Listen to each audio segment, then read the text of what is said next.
The first to find. The very next day, the first golden ticket was found. The finder was a boy called Augustus Gloop, and Mr. Bucket's evening newspaper carried a large picture of him on the front page.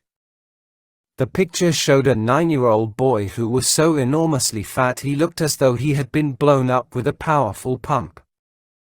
Great flabby folds of fat bulged out from every part of his body, and his face was like a monstrous ball of dough with two small greedy curranty eyes peering out upon the world.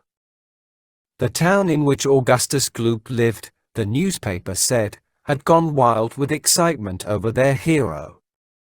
Flags were flying from all the windows, children had been given a holiday from school, and a parade was being organized in honor of the famous youth. "I just knew Augustus would find a golden ticket," his mother had told the newspaperman. "He eats so many bars of chocolate a day that it was almost impossible for him not to find one. Eating is his hobby, you know. That's all he's interested in. But still, that's better than being a hooligan and shooting off zip guns and things like that in his spare time, isn't it? And what I always say is, he wouldn't go on eating like he does unless he needed nourishment, would he? It's all vitamins, anyway. What a thrill it will be for him to visit Mr. Wonka's marvelous factory. We're just as proud as anything." "What a revolting woman," said Grandma Josephine. "And what a repulsive boy," said Grandma Georgina. "Only 4 golden tickets left," said Grandpa George. "I wonder who'll get those." And now the whole country, indeed, the whole world, seemed suddenly to be caught up in a mad chocolate buying spree, everybody searching frantically for those precious remaining tickets.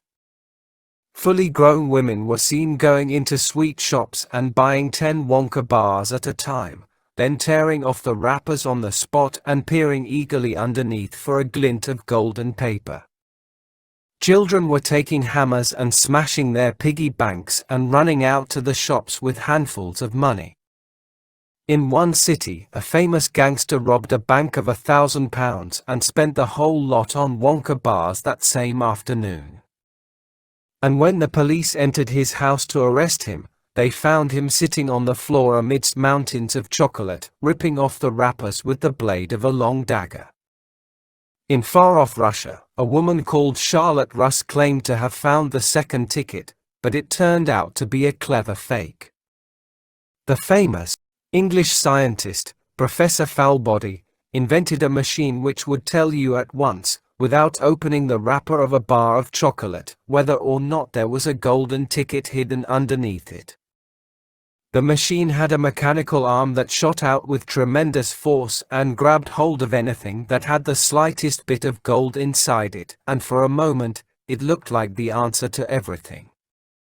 But unfortunately, while the professor was showing off the machine to the public at the sweet counter of a large department store, the mechanical arm shot out and made a grab for the gold filling in the back tooth of a duchess who was standing nearby.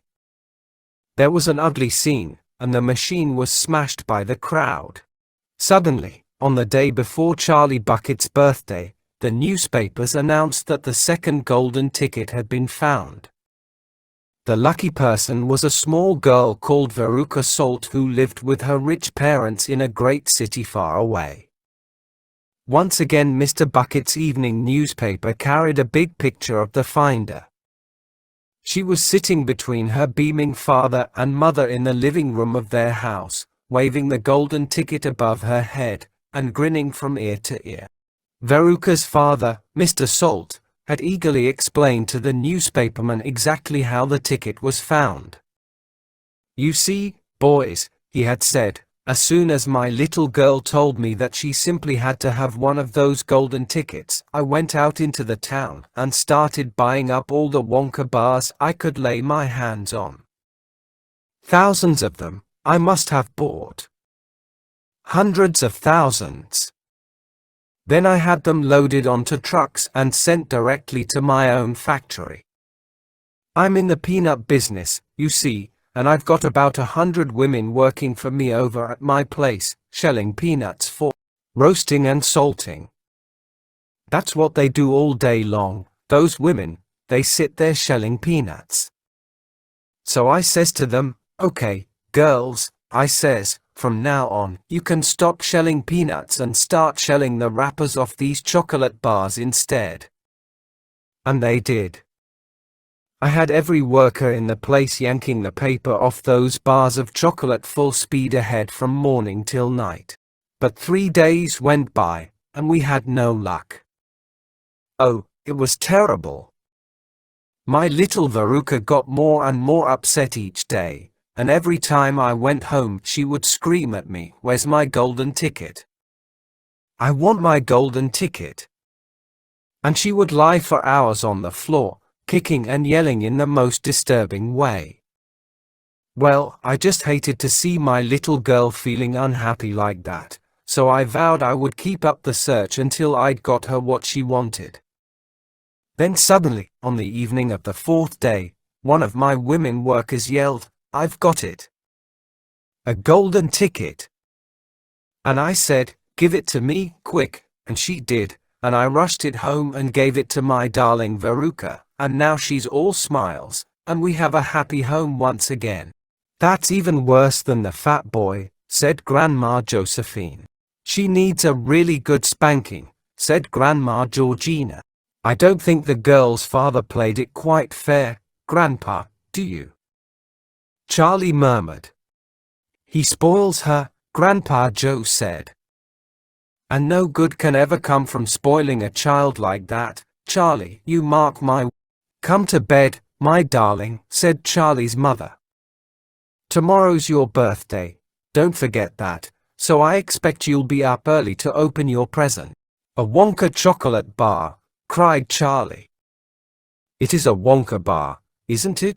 "Yes, my love," his mother said. "Of course it is. Oh, wouldn't it be wonderful if I found the 3rd golden ticket inside it?"